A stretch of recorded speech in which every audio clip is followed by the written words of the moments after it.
मैं सीमांत राय आपका अपने एजुकेशनल चैनल लर्निंग विद सीमांत में स्वागत करता हूं। आज अपने अधिगम के उस कड़ी में एक नए सिद्धांत के रूप में आज हम पढ़ेंगे लेविन का क्षेत्र सिद्धांत। यह सिद्धांत भी काफ़ी महत्वपूर्ण है। आने वाले जो परीक्षाएं हैं वो यूपी टेट हो, सुपर टेट हो या कोई बीएड या एमएड का एग्जाम हो या अन्य कोई टीजीटी पीजीटी के एग्जाम हो जिससे इससे क्वेश्चन पूछे जाते हो शिक्षा मनोविज्ञान से, उसके लिए लेविन का यह सिद्धांत काफी महत्वपूर्ण है। लेविन भी एक संज्ञानवादी मनोवैज्ञानिक थे और उन्होंने अधिगम का एक नया सिद्धांत दिया जिसमें उन्होंने एक अधिगम के एक नए पक्ष को हमारे सामने रखा है। अभी तक व्यवहारवादियों ने जहां बाह्य जगत को ज्यादा महत्वपूर्ण माना था, वहीं लेविन ने सीधे तौर पर उनका मानना था कि हम एक जो व्यक्ति है वो जैविक जीव नहीं है। उन्होंने कहा कि जो जीव होता है वो जैविक जीव नहीं होता बल्कि वो एक मनोवैज्ञानिक जीव होता है, या कह सकते हैं कि वो एक मनोवैज्ञानिक प्राणी होता है। इसके कहने का मतलब ये था कि हम जो हैं वो इन बाह्य जगत या सामाजिक परिस्थितियों या जो ये भौतिक परिवेश है हमारे आसपास, हमारा व्यवहार इन परिवेशों से, जो भौतिक सामाजिक ये जो परिवेश हमारे आसपास बिखरा देखते हैं हम लोग, इससे नहीं प्रभावित होता है। बल्कि इनका मानना था कि हम अपने अंदर ही उपस्थित अपने मनोवैज्ञानिक क्षेत्र से प्रभावित होते हैं। और अपने इस सिद्धांत में इन्होंने उसी मनोवैज्ञानिक क्षेत्र की चर्चा की है और यह स्पष्ट करने का प्रयास किया है कि हमारा मनोवैज्ञानिक क्षेत्र हमारे व्यवहार में परिवर्तन लाने में कैसे सक्षम होता है। या सिंपल शब्द में कह सकते हैं कि हमारा मनोवैज्ञानिक क्षेत्र हमारे अधिगम में कहां तक सहयोग प्रदान करता है या कहां तक उसकी भूमिका होती है, इसे स्पष्ट करने के लिए लेविन ने अपने इस सिद्धांत को प्रस्तुत किया है। अब इस साइड में देख रहे होंगे कि हमने एक फिगर बनाया हुआ है जिसमें ये एक वर्गाकार आकृति है जिसमें अंदर ये बने हुए हैं और अंदर एक पी। इस पी को उन्होंने इंडिकेट किया है साइकोलॉजिकल पर्सन। इनका मानना था कि जो एक व्यक्ति है वो एक जैविक जीव नहीं है, एक जैविक प्राणी नहीं है, बल्कि क्या है, वो एक मनोवैज्ञानात्मक व्यक्ति है। यानी कि उन्होंने व्यक्ति को नॉर्मल व्यक्ति या एक जैविक प्राणी नहीं माना है, जैसा कि हल माना करते थे कि हल का मानना यह था कि जीव एक क्या है, वो जैविक जीव है, या प्राणी हम व्यक्ति के रूप में क्या है, एक जैविक जीव है और अपने आवश्यकताओं से, अपने नीड्स से कह सकते हैं, या अपने प्रणोदों से, अपने अंतर्नोदों से, इन चीजों से हम प्रभावित होते हैं। हल्का तो मानना यह था कि हमारी आवश्यकताएं हमें व्यवहार करने के लिए प्रेरित करती हैं और जो व्यवहार हमारी आवश्यकताओं को शांत करता है या संतुष्ट करता है, हम उसी व्यवहार करना सीख लेते हैं। लेकिन कहीं ना कहीं जो लेविन थे वो इसके इतर व्यक्ति को मनोवैज्ञानात्मक व्यक्ति मानते थे। अब इसके मानने से क्या होने वाला है, मनोवैज्ञानात्मक व्यक्ति, इसका मतलब यह है कि उनका मानना था कि एक व्यक्ति का जो व्यवहार परिवर्तन होता है वो कहीं ना कहीं उनके मनोवैज्ञानिक क्षेत्र से होता है, न कि सामाजिक और भौतिक क्षेत्र से होता है। अच्छा, सामाजिक और भौतिक क्षेत्र क्या है? हमारे इस शरीर या हमारी इस बौद्धिक संरचना से बाहर जो भी क्षेत्र हमारे सामने या हमारे पीछे या कहीं भी उपस्थित है या एग्जिस्ट करता है कहीं भी, वो क्या है, वो सामाजिक क्षेत्र है, भौतिक क्षेत्र है या कुछ भी क्षेत्र है। तो इनका मानना था कि उस क्षेत्र से हमारा व्यवहार क्या होता है, प्रभावित नहीं होता है, बल्कि वह क्षेत्र जो हमें प्रभावित करता है वो निश्चय रूप से उन्होंने उसका एक नाम दे दिया। देखिए यहां पे एक नाम लिखा है, जीवन धारा या लाइफ स्पेस। तो इन्होंने कहा कि हमारा जो व्यवहार है वो भौतिक या सामाजिक क्षेत्र से प्रभावित न होकर किससे प्रभावित होता है, हमारे मनोवैज्ञानात्मक क्षेत्र से प्रभावित होता है, जो कहां निर्मित होता है, हमारे बौद्धिक संरचना के अंतर्गत। और उस मनोवैज्ञानात्मक क्षेत्र को उन्होंने क्या नाम दिया, जीवन धारा, जिसे इंग्लिश में क्या बोलते हैं, लाइफ स्पेस। तो उन्होंने इस चीज पर अधिक बल दिया है। उन्होंने अपने सिद्धांत में किस क्षेत्र की चर्चा की है, तो मनोवैज्ञानात्मक क्षेत्र की चर्चा की है। जो यहाँ पे जीवन धारा लिखा गया है, इसे हम सरल सी भाषा में क्या नाम दे सकते हैं, मनोवैज्ञानात्मक क्षेत्र। इसे हम कह सकते हैं मनोवैज्ञानात्मक क्षेत्र, मनोवैज्ञानात्मक क्षेत्र। नया कॉन्सेप्ट आ गया। भौतिक क्षेत्र, ये जो हमारे सामने सामाजिक क्षेत्र है, इसका निर्माण तो हो रहा है, देख रहे हैं आप कैसे हो रहा है। अब सवाल ये उठता है कि हमारी बौद्धिक संरचना में यह मनोवैज्ञानात्मक क्षेत्र कैसे निर्मित होता है। तो हमने पिछले वीडियो में, जिसमें आपको सूझ का सिद्धांत में समझाया था, कोहलक, जिसमें हमने कहा था कि ज्ञानेंद्रियां क्या करती हैं, प्रत्यक्षण की क्रिया के द्वारा समस्यात्मक परिस्थिति को कहां पहुंचा देती हैं, बौद्धिक संरचना में। तो बौद्धिक संरचना में क्या चीज पहुंच गई, बाहर की वो समस्या अंदर पहुंच गई। इसका मतलब कि बौद्धिक संरचना में जाकर भी एक क्षेत्र का निर्माण करती है। तो उस क्षेत्र को हम क्या कहेंगे, वही क्षेत्र है मनोविज्ञानात्मक क्षेत्र, और हमारा व्यवहार उसी मनोविज्ञानात्मक क्षेत्र से प्रभावित होता है। जैसे कि जब तक हम किसी समस्या के विषय में नहीं जान रहे होते हैं तो क्या वह समस्या उत्पन्न नहीं हुई होती है, एकदम हुई होती है। जैसे ये वीडियो आप हमारा YouTube चैनल पर देख रहे हैं और देखते समय माँ आपको बार बार बुला रही है किचन से और आप सुन नहीं रहे हैं, तो उसका जो है गुस्सा वाला पारा धीरे धीरे बढ़ रहा है। मतलब ये घटना ऑलरेडी घट चुकी है, लेकिन क्या आप अपने माँ के गुस्से से वाकिफ हैं? नहीं, अभी आपको पता नहीं है कि माँ आपकी गुस्से में है। आप तो आप क्या, आपका व्यवहार उनसे प्रभावित नहीं हो रहा है, लेकिन वो चीजें हो चुकी हैं भौतिक जगत में या आपके सामाजिक क्षेत्र में। माँ आपसे रुष्ट हो चुकी है, लेकिन हम उससे प्रभावित अभी भी नहीं हो रहे। क्यों? क्योंकि हमने उस ज्ञान को संज्ञान ही नहीं लिया, या कह सकते हैं कि वह जानकारी अबे हमें नहीं हुई। वो जानकारी कैसे होगी, जब तक कि आपकी ज्ञान इंद्रियां उस परिस्थिति का प्रत्यक्षण नहीं करेंगी तब तक आपको पता नहीं चलेगा कि आपकी माँ आपसे रुष्ट है, बार बार बुला रही थी और आप यहाँ वीडियो देख रहे थे। लेकिन जो ही आपको ये जानकारी हो जाएगी कि माँ आपसे खफा है, त्यों ही क्या होगा, त्यों ही आपका व्यवहार प्रभावित होना शुरू कर देगा। दूसरी तरह समझ सकते हैं, जैसे कि मान लीजिए कि आप कहीं आ रहे हैं और आप रास्ते में क्या हुआ, आपका पर्स कहीं गिर गया, और लेकिन उसकी जानकारी आपको नहीं मिली, और आप घर आते हैं, घर से बाहर जाते हैं, किसी जगह जाते हैं कुछ चीज खरीदने के लिए, जब आप जेब में हाथ डालते हैं पैसा निकालने के लिए, मालूम चलता है कि पर्स गायब है। तो क्या जब आपने हाथ से टच किया उसी समय पर्स गिरा था? नहीं, पर्स तो काफी पहले गिर चुका था, लेकिन उसकी जानकारी हमको कब हुई, जब हमारी स्पर्श इंद्रिय ने जेब को चेक किया। तो स्पर्श इंद्रिय ने एक सूचना पहुंचाई हमारे मस्तिष्क के पास कि पर्स तो गिर चुका है। तब हमारा व्यवहार क्या हुआ, प्रभावित होना शुरू हो गया, जबकि वो घटना सामाजिक और भौतिक क्षेत्र में बहुत पहले ही घट चुकी थी। यानी कि निश्चित रूप से भौतिक और सामाजिक रूप से जो परिवर्तन होते हैं, उन परिवर्तनों से व्यक्ति का व्यवहार प्रभावित नहीं होता है, बल्कि व्यक्ति का व्यवहार प्रभावित किससे होता है, हमारे मनोविज्ञानात्मक क्षेत्र से। अब देखते होंगे कि अभी कोरोना काल में बहुत सारी ऐसी ट्रेजेडियां हुई हैं जिनके बारे में घर वालों को बहुत बाद में बताया गया। जैसे मेरा एक दोस्त था, वो भी कोरोना पॉजिटिव था, उसके पिता भी कोरोना पॉजिटिव थे, लेकिन दुर्भाग्यवश उसके पिता एक्सपायर कर जाते हैं। तो क्या हुआ, उनके घर वालों ने उसकी सूचना उसे नहीं दी, क्योंकि कोरोना से तो वो भी पीड़ित था। अब उसे रिकवर होने के लिए एक उच्च मनोबल की आवश्यकता थी, और अगर उसे पता चला कि उसके पिता अभी इस दुनिया में नहीं रहे तो उसका मनोबल कहीं ना कहीं टूटता, तो उसके लड़ने की क्षमता क्या होती, प्रभावित होती। लेकिन अगर उसे नहीं बताया गया, उसका मनोबल नहीं टूटा। क्यों नहीं टूटा? क्योंकि इसकी जानकारी उसे नहीं हुई। तो क्या वो घटना, वो दुर्घटना उसके जीवन में हो चुकी थी कि नहीं हो चुकी थी? उसके सामाजिक परिवेश में वो दुर्घटना घट चुकी थी, लेकिन उसका व्यवहार इसलिए नहीं प्रभावित हुआ क्योंकि उसे इस बात की जानकारी नहीं दी गई, यह जानकारी उसके बौद्धिक क्षेत्र में नहीं पहुंची, इसलिए उसका व्यवहार परिवर्तन नहीं हुआ। तो लेविन का यह मानना कि एक व्यक्ति का व्यवहार जो होता है सामाजिक और भौतिक क्षेत्र से नहीं बल्कि उसके मनोवैज्ञानात्मक क्षेत्र से ही प्रभावित होता है, ये एकदम सही बात है, और उन्हें इसी को स्पष्ट करने का प्रयास किया है। उन्होंने इस सिद्धांत को प्रस्तुत करते समय किन चीजों पर ज्यादा ध्यान दिया है, वो इस चित्र के माध्यम से समझाने का प्रयास किया है। आपसे परिचय करा दें कौन कौन क्या है। बीच में क्या है, ये पीपी फॉर पर्सन। कैसा पर्सन है वो? साइकोलॉजिकल पर्सन, यानी कि मनोवैज्ञानात्मक व्यक्ति।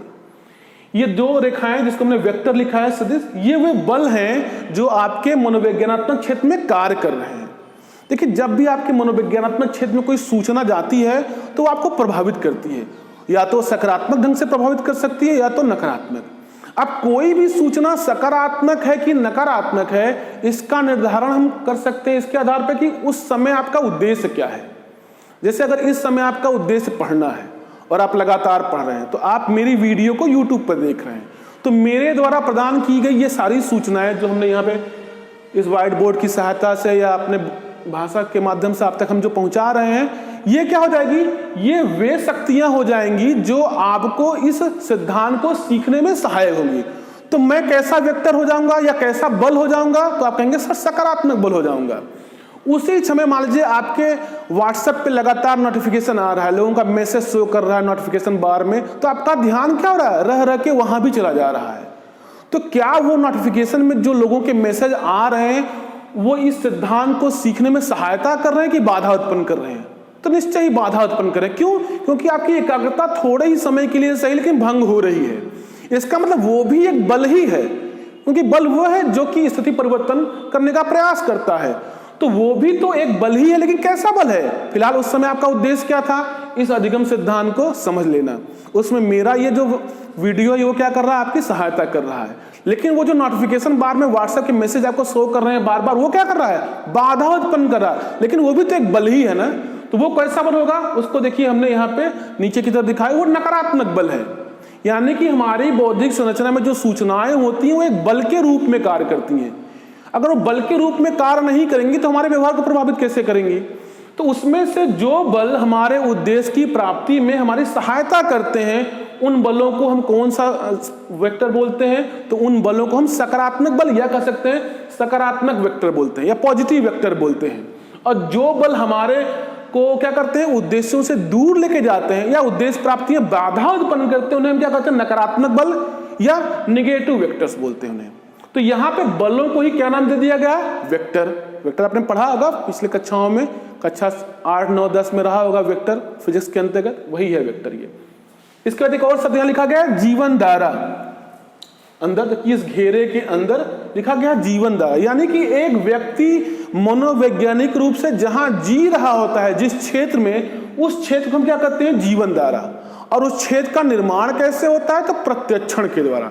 क्योंकि हमारी बौद्धिक संरचना में जो भी चीजें जाती हैं, जो भी बल अंदर जाते हैं, वो बल के अंदर जाने के लिए कौन उत्तरदायी होता है? ज्ञान इंद्रियां। और ज्ञान इंद्रियां जो सूचना को अंदर लेके जाती हैं, उस पूरी की पूरी प्रक्रिया को हम क्या बोलते हैं? प्रत्यक्षण। प्रत्यक्षण की एक जो प्रक्रिया होती है उसमें हम क्या करते हैं? अंदर आने वाली संवेदनाओं को, जो ज्ञानेंद्रियां बाहर सूचना लाती हैं, उन्हें संवेदना बोलते हैं। और उन संवेदनाओं को जो अर्थ प्रदान करने की प्रक्रिया होती है, हम क्या करते हैं? प्रत्यक्षण। तो यानी कि जो एक मनोवैज्ञानिक क्षेत्र अंदर डेवलप हो रहा है, उसे हम वो कौन सी प्रक्रिया के द्वारा विकसित हो रहा है? तो आप कहेंगे प्रत्यक्षण के द्वारा। तो जो अंदर एक मनोवैज्ञानिक क्षेत्र विकसित हो रहा है, उसका कारण क्या है? तो प्रत्यक्षण है। तो जब उसका कारण प्रत्यक्षण है तो इसका नाम एक और रखा जा सकता है। तो इसी जीवन धारे को हम एक और नाम से जान सकते हैं। क्या नाम हो जाएगा उसका? प्रत्यक्षीकृत क्षेत्र। अरे जब प्रत्यक्षण के द्वारा वो क्षेत्र निर्मित हो रहा है तो उसे हम प्रत्यक्षीकृत क्षेत्र कह सकते हैं ना। तो इस जीवन धारे को हम इंग्लिश में लाइफ स्पेस कहते हैं, और क्या कह सकते हैं? मनोविज्ञानात्मक क्षेत्र कहते हैं। क्योंकि यह क्षेत्र प्रत्यक्षण के द्वारा निर्मित होता है, इसीलिए इसका एक और नाम क्या हो गया? प्रत्यक्षीकृत क्षेत्र। इसके बाद आप देख रहे हैं, यहां हमने लिखा फोरिन हल, इंग्लिश का ही नाम है, मैंने हिंदी में लिख दिया है। और यहां पे क्या लिखा है? बाह्य घेरा। यानी कि ये जो हमारा अंदर मनोविज्ञानात्मक क्षेत्र बना हुआ है, जिसे हमने जीवन धारे की संज्ञा दी है, हमने नहीं, लेविन ने दी है, उसके बाहर ये इंडिकेट कर रहा है बाह्य घेरा। यानी कि समाज में या हमारे भौतिक जगत में बहुत ही कम चीजें ऐसी थी जिन्हें हम प्रत्यक्षण के द्वारा अपने बौद्धिक संरचना ले आते हैं। उसके बाद भी तो बहुत सारा वातावरण बच जाता है जो हमें प्रभावित नहीं करता है। तो जो बचा हुआ क्षेत्र होता है, हमारा बचा हुआ सामाजिक और जो भौतिक क्षेत्र होता है, उससे लेविन ने क्या नाम दे दिया है? बाह्य घेरा या फोरिन हल। समझ में आया? तो आपसे अगर हम ये पूछें कि एक व्यक्ति का व्यवहार किस क्षेत्र से प्रभावित होता है, तो आप कहेंगे जीवन धारे से। और किससे प्रभावित नहीं होता है? तो फोरिन हल से। यानी कि जब हमने जो आपको एक उदाहरण दिया था, वो पर्स गिरने वाला, जब वो पर्स गिरा था तो किस क्षेत्र में रहा होगा? फोरिन हल में था, क्योंकि आपके व्यवहार को प्रभावित नहीं कर रहा था। लेकिन जो ही आपके हाथ ने अपनी जेब को टच किया और स्पर्श इंद्रिय ने आपको सूचना दी प्रत्यक्षण के द्वारा कि भैया आपका पर्स गिर चुका है, तो अब वो सूचना कहां पहुंच गई? आपके फोरिन हल से निकल कर कहां पहुंच गई? आपके जीवन धारे में। और जे ही वो जीवन धारे पहुंचती है तो ही वो आपके व्यवहार को प्रभावित करना प्रारंभ कर देती है। यानी जो चीजें कभी फोरिन हल में थी या बाह्य घेरे के अंतर्गत थी, वो आपके जीवन धारे में भी आ सकती हैं, और जो चीजें जीवन धारे में हैं वो बाहर भी आ सकती हैं। अक्सर हम पढ़ते समय जिस नोटिफिकेशन आ रहा है तो लगातार क्या हो रहा है? आपके जीवन धारे में पहुंच गया और आपको क्या कर रहा है? वो प्रभावित कर रहा है। तो आप कर सकते हैं कि नोटिफिकेशन को ऑफ कर दीजिए, तो क्या होगा? वो चीजें फिर भी घटित हो रही होती हैं, लेकिन अब वो आपको परेशान नहीं करिए। तो वो नोटिफिकेशन जो आपको परेशान कर रहा था वो यहां आ गया। तो जानते रहे कि शिक्षण अधिगम की प्रक्रिया में जब भी हम एकाग्रत बनाने ना, हम कहते हैं कि ध्यान लगा के पढ़ना है, तो ध्यान लगा के पढ़ने का तात्पर्य क्या होता है कि जो नेगेटिव वेक्टर्स हैं उन्हें हम अपने जीवन दायरे से निकाल कहां भेज देते हैं, फॉरेन हल में भेज देते हैं। नहीं, जब हमें कभी भी भूख लगी होती है, हम पढ़ रहे होते हैं, तो हम क्या करते हैं, थोड़ी देर के लिए भूख को शांत करना, थोड़ा देर बाद खा लेंगे। तो जब आपका दिमाग समझ जाता है तो क्या होता है, वो भूख जो आपको परेशान कर रही थी बार बार वो कहां निकल चली आई, यहां निकल के चली आई। यानी कि शिक्षण अधिगम प्रक्रिया में चीजें या बल जो होते हैं वो फॉरेन हल से जीवन दायरे में और जीवन दायरे से फॉरेन हल में आते जाते हैं। ये एक समायोजन की प्रक्रिया होती है। तो जिसका समायोजन जितना बेहतर होगा उसके जीवन दायरे में उतने ही पॉजिटिव वेक्टर बढ़ते चले जाएंगे, और कि जिसके जीवन दायरे में पॉजिटिव वेक्टरों की संख्या जितनी ही अधिक होगी, या कह दीजिए जिसके जीवन दायरे में नेगेटिव वेक्टर नहीं होंगे, उसका जो अधिगम होगा वो अपेक्षाकृत बेहतर होगा। तो सीखने की प्रक्रिया में हम क्या करते हैं, यही करने का प्रयास करते हैं, अपने अंदर पॉजिटिव वेक्टरों की संख्या को बढ़ाते हैं और नेगेटिव वेक्टरों की संख्या को हम बाहर कर रहे होते हैं। इस प्रोसेस को हम कैसे करते हैं, तो समायोजन के द्वारा करते हैं। अभी इसमें हमने एक ये घेरा बनाया, आप देख रहे हैं, इस घेरे का मुख्य काम क्या है, इस घेरे का मुख्य काम यह है कि ये घेरा ही बता रहा है कि कौन कौन से बल अंदर है और कौन कौन से बल बाहर कार्य कर रहे हैं। जैसे मान लीजिए एक बल ये है, एक बल ये सारे बल हैं छोटे छोटे मान लीजिए। तो अगर हम आपसे पूछें कि बताइए कौन सा बल, मान लीजिए इस बल का नाम लिखते हैं ए बी, मान लो ये सी था, ये डी था और ये ई था। तो इसमें से ए और बी बल किस क्षेत्र में है, तो आप कहते हैं कि सर फॉरेन हल में है।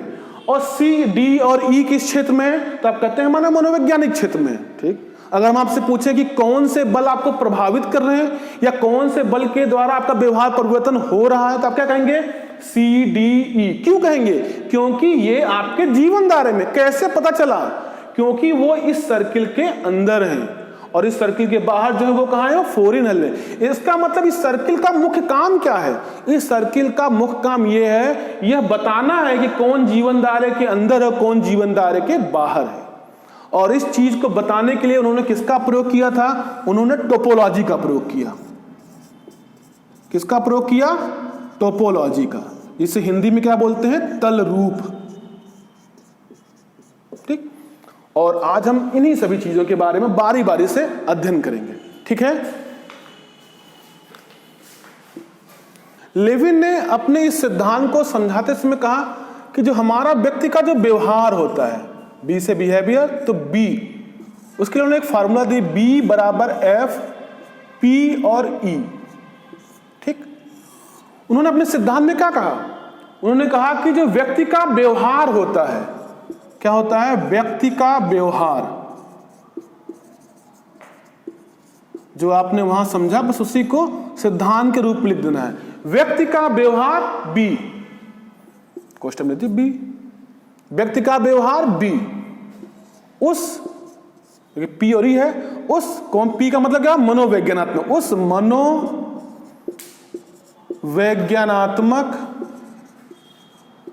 व्यक्ति,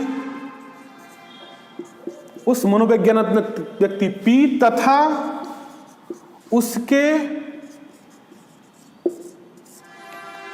ई फॉर एनवायरमेंट। तो किस एनवायरमेंट की बात करेंगे, फिजिकल एनवायरमेंट या साइकोलॉजिकल एनवायरमेंट, हाँ एकदम निश्चित, मनोवैज्ञानिक वातावरण,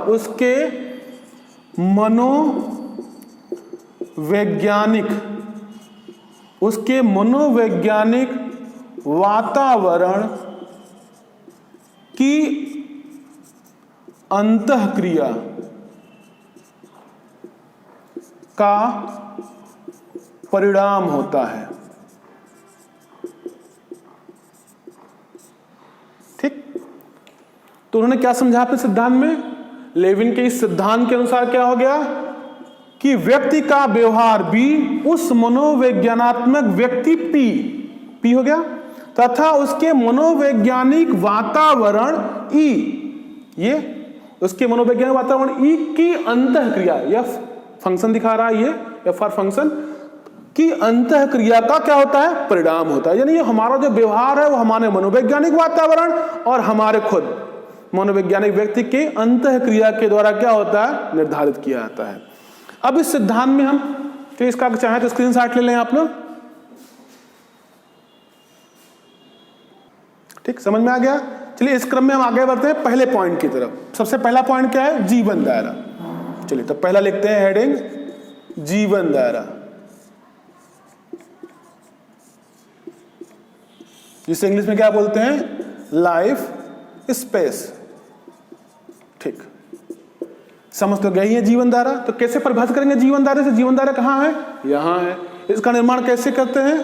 प्रत्यक्षण के द्वारा। तो क्या हो जाएगा कि जीवन धारा व्यक्ति का वह मनोवैज्ञानात्मक क्षेत्र है जिसका निर्माण प्रत्यक्षण की क्रिया के द्वारा होता है। तो क्या लिख देंगे? जीवन धारा वह मनोवैज्ञानात्मक क्षेत्र है, वह मनोवैज्ञानात्मक क्षेत्र है जिसका निर्माण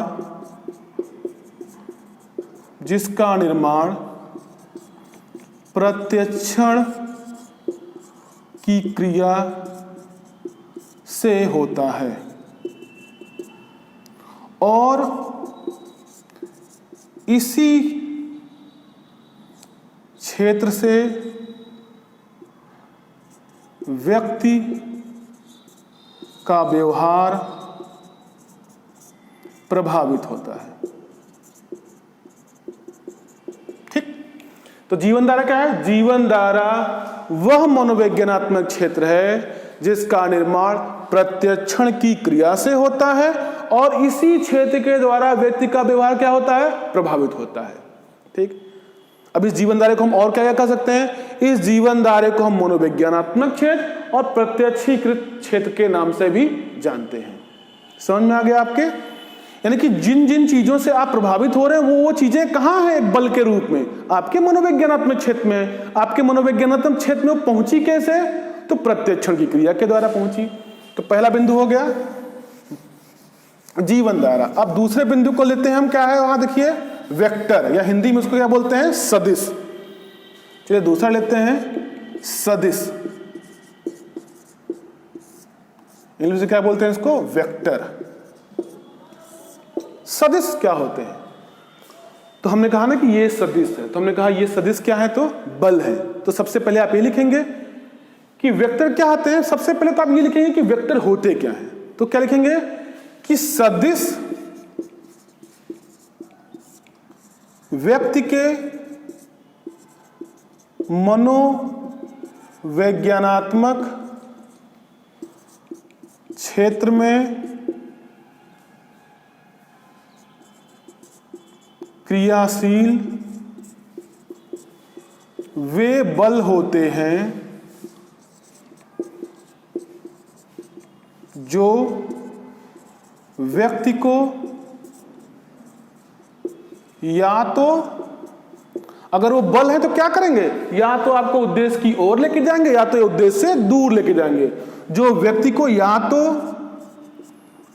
उद्देश्य की ओर लेके जाते हैं, और लेके जाते हैं, या तो दूर लेके जाते हैं, या तो दूर। ठीक, यानी कि सदिश क्या है? सदिश व्यक्ति के मनोवैज्ञानात्मक क्षेत्र में क्रियाशील वे बल होते हैं जो व्यक्ति को या तो उद्देश्य की ओर लेके जाते हैं या तो दूर लेके जाते हैं।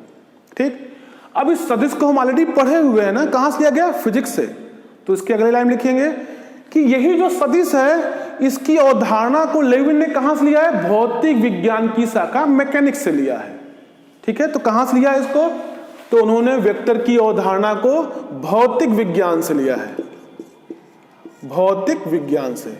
और भौतिक विज्ञान की उस शाखा का नाम क्या है? तो मैकेनिक्स। ठीक, तो क्या हो गया? सदिश। सदिश व्यक्ति के मनोवैज्ञानात्मक क्षेत्र में क्रियाशील वे बल होते हैं जो व्यक्ति को या तो उद्देश्य या लक्ष्य की ओर लेके जाते हैं और या तो दूर लेके जाते हैं। और इस अवधारणा को लेविन ने कहां से लिया है? तो भौतिक विज्ञान की शाखा मैकेनिक्स से लिया है। ठीक है, अगर आपको कहीं कुछ दिक्कत हो तो आप वीडियो को पुनः देखकर उसको क्लियर कर सकते हैं। तीसरा बिंदु क्या है इसमें? तीसरे में हम आगे क्या क्या हो गया? देखिए, वेक्टर हो गया, जीवन धारा हो गया, अभी क्या बचा हुआ है, फोरिन हल बचा हुआ है, और क्या बचा हुआ है, टोपोलॉजी बचा हुआ है। चलिए टोपोलॉजी लेते हैं। टोपोलॉजी को हिंदी में क्या बोलते हैं, तल रूप। तल रूप, इंग्लिश में क्या बोलते हैं इसको, टोपोलॉजी। टोपोलॉजी टोपोलॉजी एक विषय के रूप में पढ़ाया जाता है हमें। जब हम मैथ से एमएससी करते हैं तो उसमें एक पेपर के रूप में, मैथ के एक पेपर के रूप में आता है टोपोलॉजी। और उसमें क्या, उसमें आकृतियों वगैरह का वर्णन किया जाता है, दूरी के सापेक्ष में, स्थान के सापेक्ष में। हम जब आकृतियों का निर्धारण करते हैं तो एक आकृति का निर्धारण करने की जो विधाओं को हम पढ़ते हैं, उस पेपर का नाम क्या है, टोपोलॉजी।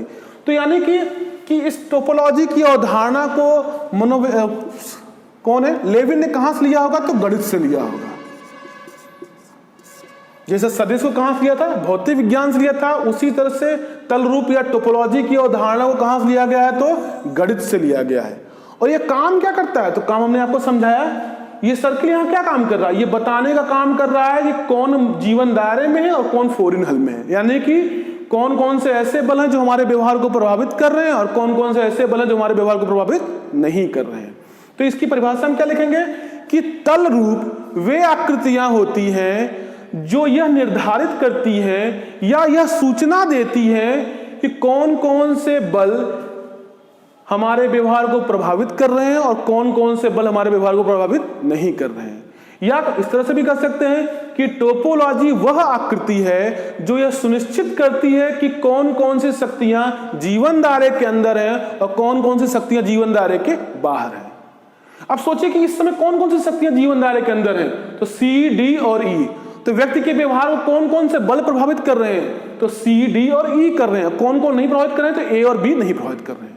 अच्छा, मान लीजिए यहीं पे अगर हम इस आकृति को बदल दें, सर्किल के स्थान पे अगर हम इस तरह से एक त्रिभुज बना देते हैं, एक ट्राइंगल अगर हम बना देते हैं इस तरह से, तो क्या हुआ, अभी क्या वो सूचना बदल गई जो वो दे रहा था। ये जो वृत्त है ये सूचना क्या दे रहा था कि सी, डी, ई हमारे जीवन दायरे में है, ए और बी ऐसे बल हैं जो जीवन दायरे के बाहर है। या कह सकते हैं कि सी, डी, ई हमारे व्यवहार को प्रभावित कर रहे हैं और ए और बी हमारे व्यवहार को प्रभावित नहीं कर रहे हैं। तो क्या इस आकृति में हुए परिवर्तन ने सूचनाओं को बदल दिया? नहीं। क्यों नहीं बदली? सिर्फ आकृति बदला है लेकिन सूचनाएं नहीं बदली है, या उसका कार्य भी नहीं बदला है। तो यानी कि यहां आकृति जन विभिन्नताएं माने नहीं रखती। माने क्या रखता है? बाउंड्री। कि उस आकृति के द्वारा हम जो बाउंड्री खींच रहे हैं वो बाउंड्री क्या बताती है कि कौन जीवन दायरे के अंदर है और कौन बाहर है।